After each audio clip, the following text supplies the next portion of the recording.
আসসালামু আলাইকুম, welcome to my kitchen. আশা করি সবাই ভালো আছেন। ইলিশ মাছ খেতে আমরা সবাই কম বেশি পছন্দ করি।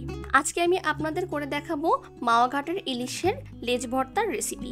আমার বাসায় প্রত্যেকে এই ভর্তাটা খেতে খুবই পছন্দ করে। আমার বাসায় যখনই ইলিশ মাছ নিয়ে আসে তখন আমি লেজগুলো জমা করে রেখে এই ভর্তাটা বানিয়ে ফেলি। ভর্তাটা কিন্তু খেতে ভীষণই মজার হয়। মাওয়া ঘাটে যারা গেছেন তারা তো অবশ্যই ভর্তাটা ট্রাই করেছেন, আর যারা যাননি তারাও শুনেছেন এই ভর্তাটির কথা। আসুন তাহলে ইলিশের লেজ ভর্তা তৈরির প্রসেস দেখে নেই। এখানে আমি 3টি ইলিশ মাছের লেজ নিয়েছি। লেজের থেকে একটা পিস করে একটু বড় করে কেটে নিয়েছি। লবণ হলুদ মেখে মাছগুলো সরিষার তেলে ভেজে নিয়েছি। মাঝারি সাইজের 3টি পেঁয়াজ আমি তেলে ভেজে নিয়েছি। যে তেলে মাছ ভাজি করেছি ওই তেলেই আমি পেঁয়াজগুলো ভেজে নিয়েছি। 5-6টি শুকনো মরিচ আমি তেলে ভেজে নিয়েছি। লাগবে ধনেপাতা কুচি আর 1 টুকরা লেবু। মাছগুলোকে খুব ভালো করে বেছে কাটা ছাড়িয়ে নিয়েছি। ভর্তাটা করার পর যেন কোনো কাটা না থাকে এজন্য খুব ভালো করে বেছে নিয়েছি। এবার ভেজে রাখা পেঁয়াজ দিয়ে দিব।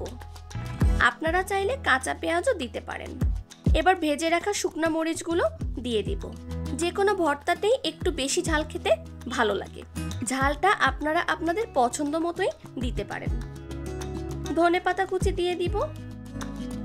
দিয়ে দিব স্বাদ মতো লবণ।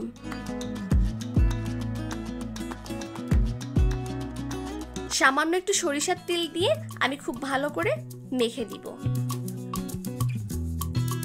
সবশেষে দিয়ে দিব একটু লেবুর রস। খুব ভালো করে হাত দিয়ে মেখে নিব। ব্যাস হয়ে গেল খুবই মজাদার ইলিশের লেজ ভর্তা। যারা ইলিশের এই ভর্তাটা এখনো পর্যন্ত বাসায় বানাননি তারা বাসায় বানিয়ে দেখতে পারেন। খেতে কিন্তু ভীষণই মজার। বাসায় এই ইলিশের ভর্তাটা করলে 1 প্লেট ভাত শুধু এই ভর্তা দিয়ে খেয়ে ফেলতে পারবেন, অন্য আর কিছুই লাগবে না। রেসিপিটি ভালো লেগে থাকলে লাইক কমেন্ট করতে পারেন। আমার চ্যানেলটি সাবস্ক্রাইব করে পাশে থাকবেন। সবাই ভালো থাকবেন। আল্লাহ হাফেজ।